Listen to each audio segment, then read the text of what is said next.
讲到咱台湾在国际上一直受到中国打压，对去年10月开始呢，这南非政府有2届要求台湾驻南非代表处就要迁离开因的首都。今麦英国再出奥报啊，这官方网站顶头呢，甲台湾的驻处地址改去约翰尼斯堡，甚至有甲介绍驻南非代表的资料抬掉。外交部长林佳龙就批评讲，南非外交部会当安尼舞，就是中国伫背后是啊。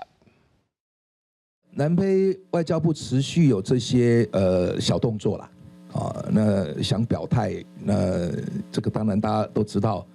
这个是中国的压力。对南非政府表达严正抗议，外交部长林佳龙讲骂对象是对准后壁的中国，是故意打压台湾的国际空间。去年10月和今年1月，南非政府就2摆写批予咱的驻处，要求迁离首都。3月，南非的外交部阁甲官网顶管本来的台北联络代表处，甲做台北商务办事处，阁列入国际组织的名单。即麦阁家己甲驻处的地址刷改约翰尼斯堡，阁甲介绍台湾驻南非代表的单位抬掉。连 南非的这个执政联盟的政府啊，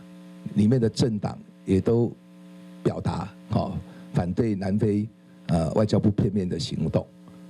那更有包括美国政府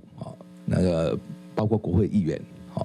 行政部门也都有表达关切。 林佳龙讲，南非外交部这种小动作，台湾未承认，会持续结合理念，小我的国家替台湾来发声。根据资料显示，2024年咱国对南非出口6亿7648万美金，主要是机械设备、汽车零件和纺织品等等；对南非进口8亿0924万美金，主要包括碳sản、贵金属、无业绩，差是超过1.3亿。虽然台湾有晶片的优势，不过学者认为讲，想要靠这来反制力量，恐惊有限。晶片如果他要的话，他可能是要低阶一些的，那其他地方可以供应，特别大陆都可以供应。美国对他施压也没有用，因为南非得罪了美国，跟美国关系，然后美国把南非大使都召回去了，赶出来了。这个议题，川普也没兴趣啊。虽然可能